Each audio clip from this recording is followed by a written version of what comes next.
This project Made in Situ is about discovering Portugal and craft, discovering people, artisans, places to create some projects.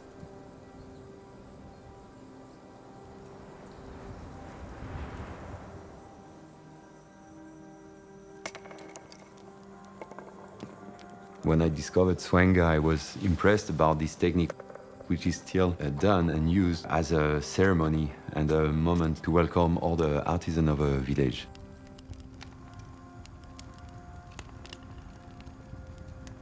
I was really impressed about this idea of a community around a fire. That's what I'm seeking for when I'm designing and doing this project.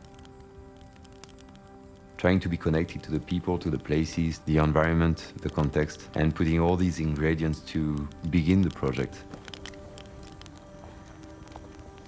Olha, tira aí essa madeira. Então, tira aqui este torrão de cima, faz favor. Qual? Tem dois, tiras um. Boa. What's very strong is the fact that it's coming directly from the fire. You close the fire with the earth. The fact that there is no more oxygen, that's creating the barro negro, where the barro becomes black.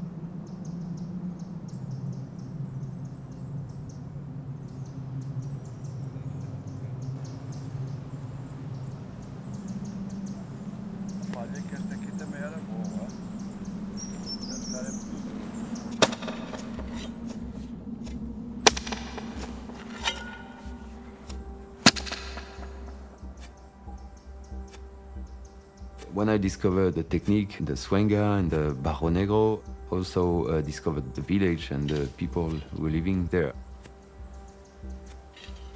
My contact was quite focused on two artisans who are Xana and Lima. Artist and artisan, actually, and they are very precise, very good in their technique. It took a lot of time for us to understand each other, to know where we could go together. I did a step to them and they did a step to me. We were really trying to find a good path to go through.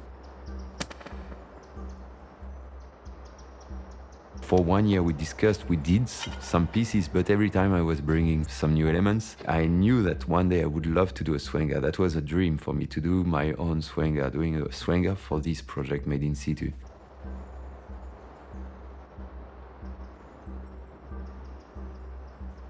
Took a year to finally decide that we will do it.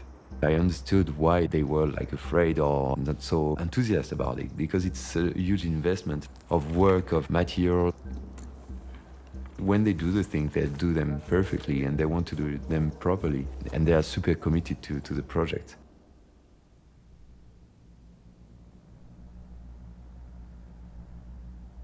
Design is normally related to industry and production.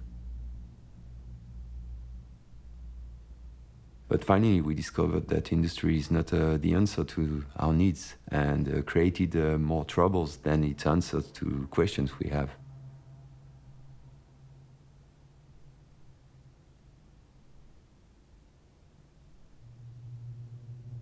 Best way is to find the right balance between what we learn from industry and science, the experience of our last century, of this boom of the industry which finally created so many troubles.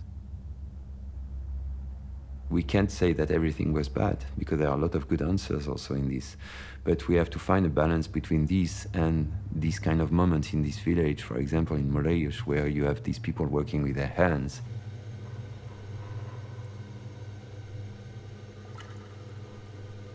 I have to design pieces which are adapted to the kind of technique we use.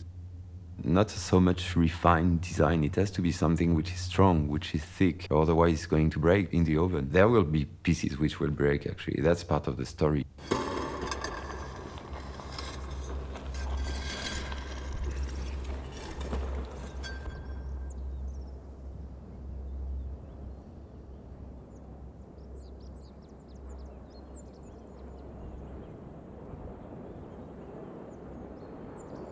I traveled a bit around the village, and I've been to Caramulo on the mountain. And I discovered these granitic rocks. Very impressive, very strong in terms of shape and interaction between the shapes.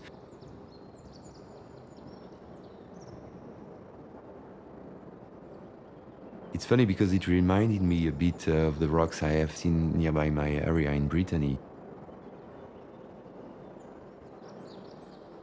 Portugal reminds me of this Finisterre.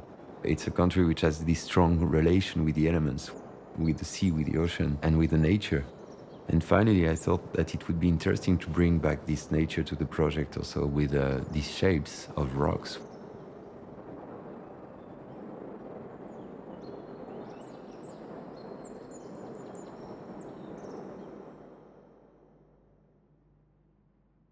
O fogo é o que faz o barro, é o que torna o barro cerâmica.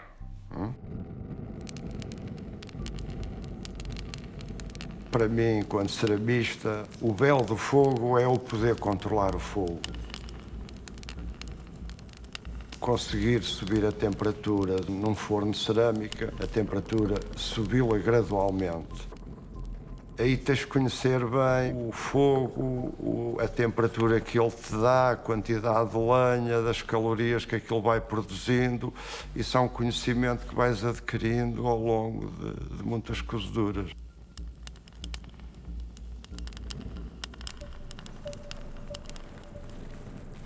For a designer like me, it's very strange to come from a lot of for a super control situation. That's what usually I'm doing, where we are trying to control every step of the production, and then to something where you arrive and you don't know what will happen at the end.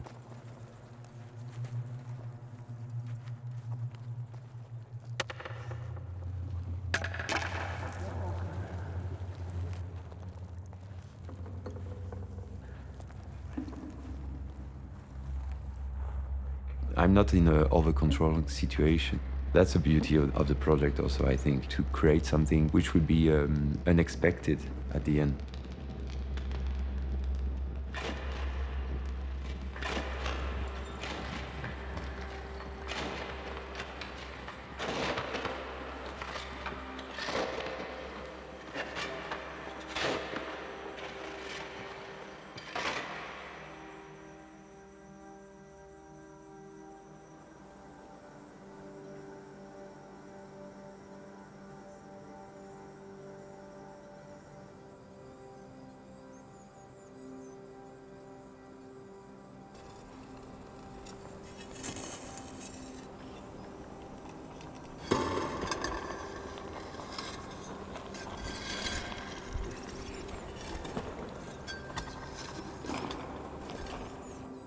I like the fact that it's a very intense situation.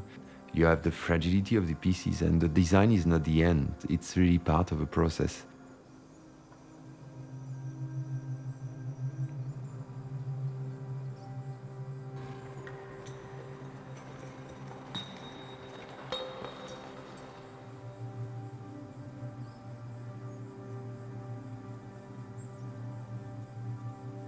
It was very sculptural, not really thinking about the function.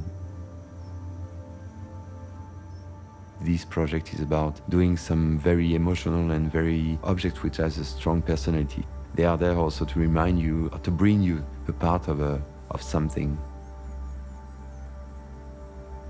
We had to learn from each other and to understand it's not something you push on a button and it goes.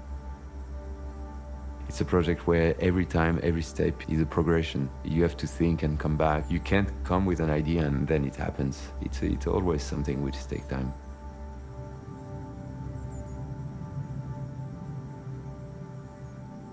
It's the first series of a project we are going to do, but we are already like, wow, we did a lot to go there already.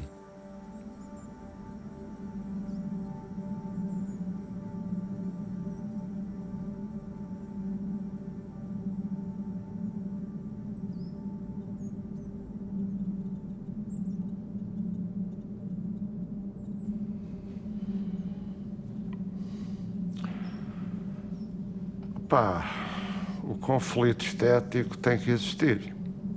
porque senão não há evolução. Não é? Mas o conflito estético depende da forma de cada um de nós ver o estético, porque isso é tudo muito relativo. Não é? Então tem que haver esse conflito para as coisas andarem para a frente. O conflito é saudável.